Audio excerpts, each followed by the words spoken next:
Hey guys, and welcome back to another Conan Exiles video. Today we are in the southeastern tundra, a distance southeast of the ward towers, building a dark tower. This build was suggested by Mr. Carnator on my bank build guide, so thanks for the suggestion, Carnator. I like this suggestion a lot, but working out exactly how to tackle it was the main obstacle for this build. As suggested, this build is the home of a Dark Master and his small army, but how do you protect yourself from the armies of shadowy ne'er-do-wells on the internet? Simple, NordVPN. NordVPN offers the best rated VPN service available, providing thousands of servers in 60 countries, allowing you absolutely unfettered access to any restricted or blocked content including Netflix, whilst also keeping your location and data secure, with double data encryption, auto-connect settings including a kill switch, no DNS or IP leaks, a strict no data logs policy, and plenty more. With my affiliate discount you can get 70% off a NordVPN 3-year deal that comes to $3.49 a month, which is an absolute steal for the service. It's absolutely great.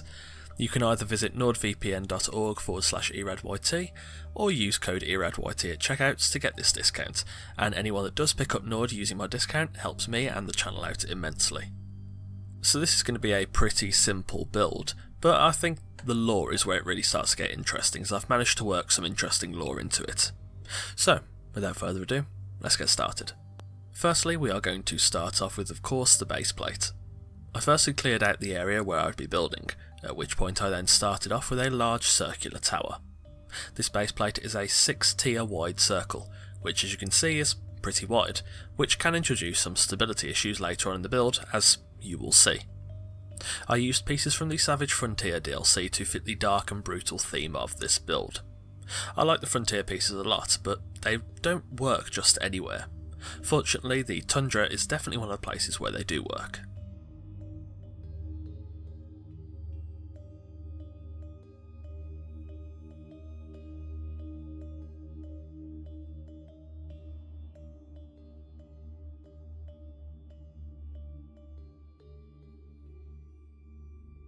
Next I started off on the walls. I wanted a large entrance to suit my plans for how tall the tower would be, thus starting off with a gate frame on the ground floor. I built a small entrance platform on this gateway, nothing too fancy, and then I built walls around the perimeter of the base plate, then constructing pillars inside, and covering the top of the ground floor with regular and wedge ceiling pieces. I also installed windows 3 tiles up at regular intervals.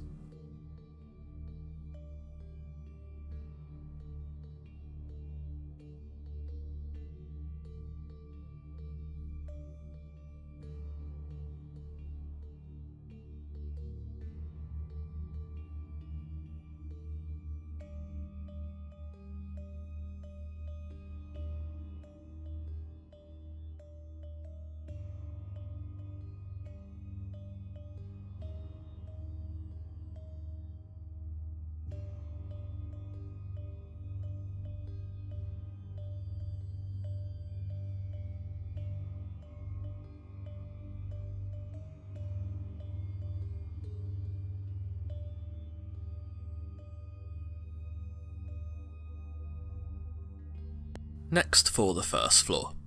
I receded the area of the floor by 2 tiles to leave a 2-tile wide balcony, then building the walls up 3 tiles high, again placing pillars and capping this floor off with ceilings. I did the same process for the second and third floors, only reducing the area of each floor down by 1 tile to create a smaller yet still functional balcony on each level.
Next, for the roof.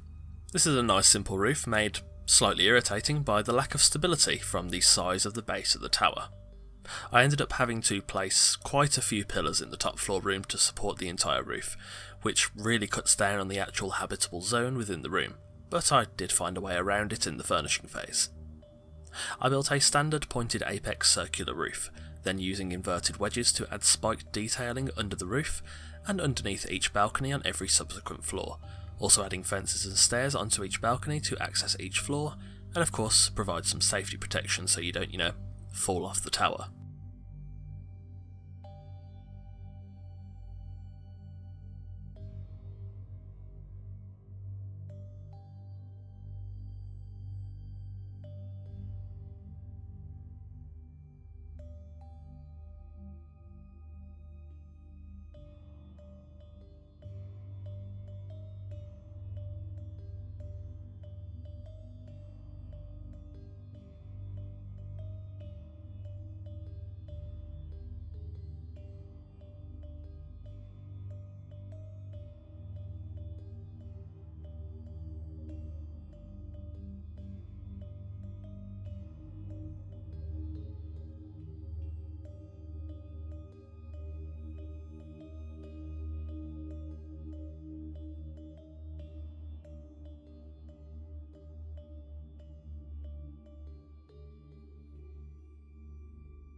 Finally, I added stairs inside the ground floor room on both sides, then constructing a large room on the back side of this hall.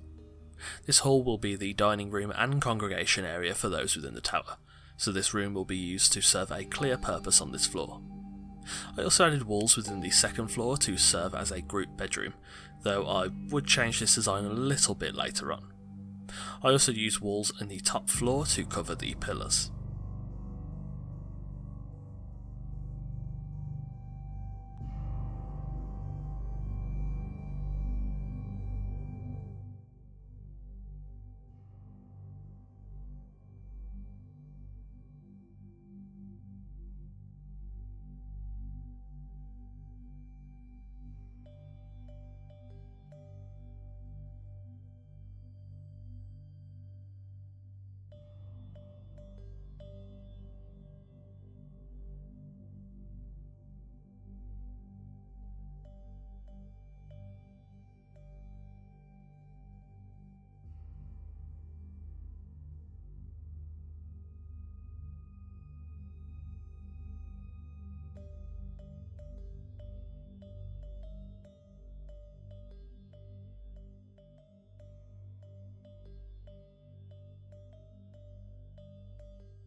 Finally, when the shell of the build was done, it was then time to, of course, furnish.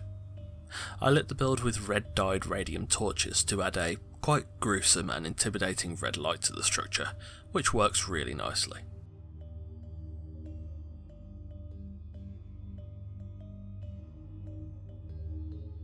Entering the congregation hall, this serves as both a dining room and a place of worship to Yog. The residents of this tower are a cult, and whilst they do have a leader, they dedicate themselves to Yog so devoutly that the leader himself holds no real prestige.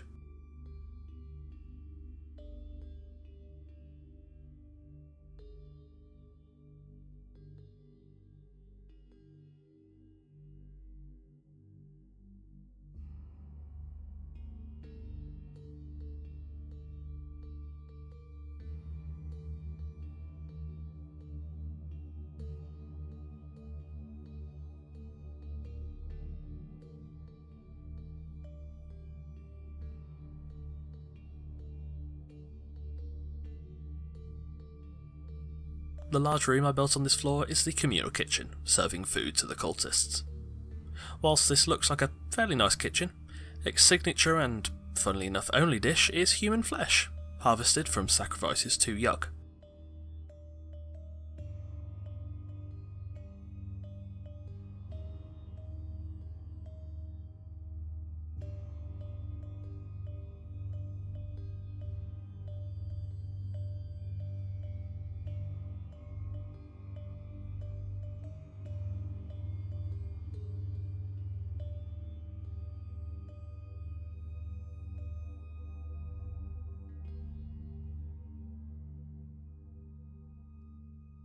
Heading to the first floor, this is the Abyssal Workshop. Here, talented artisans, many of whom who are not here by their own free will, work with a strange oily black stone and metal from the stars to craft weapons foretold to bring forth Yog-Sothoth and allow him to finally seep into this world.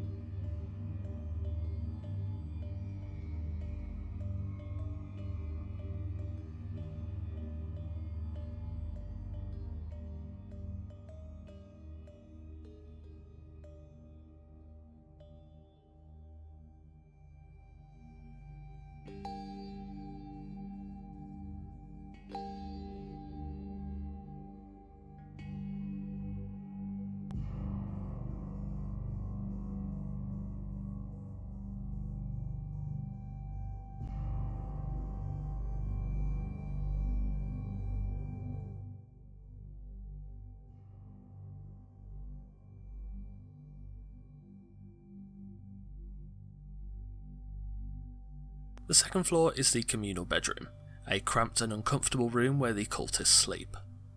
Bathed in a permanent red light, this bedroom provides the cultists with strange dreams of enigmatic pharaohs and glowing orbs of light.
Finally, the top floor is the bedroom of the leader of the cult.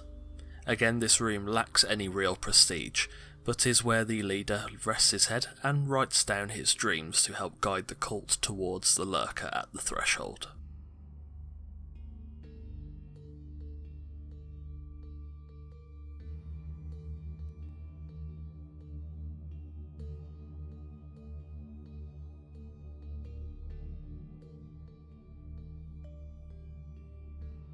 And there we have it, a dark tower in the southeastern tundra, a while southeast of the ward towers.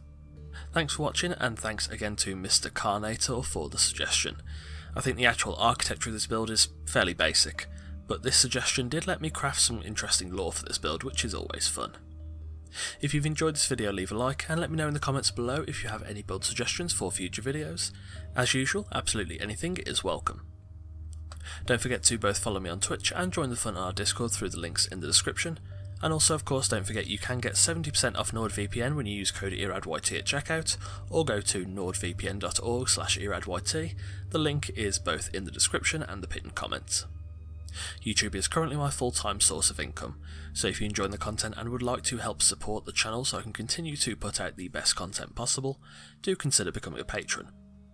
There are multiple tiers of support from $1 to $20, offering many different benefits from a mention in every video to Discord roles, and even sneak peeks of every new video before anyone else. The link to my Patreon is in the description always, so if you'd like to support the channel, feel free to consider becoming a patron. On that note, a thanks to our current patrons Sammy, Sir Dialot, Randar, Motools and Dawnfox. If you're new here, feel free to check out the rest of the content on the channel.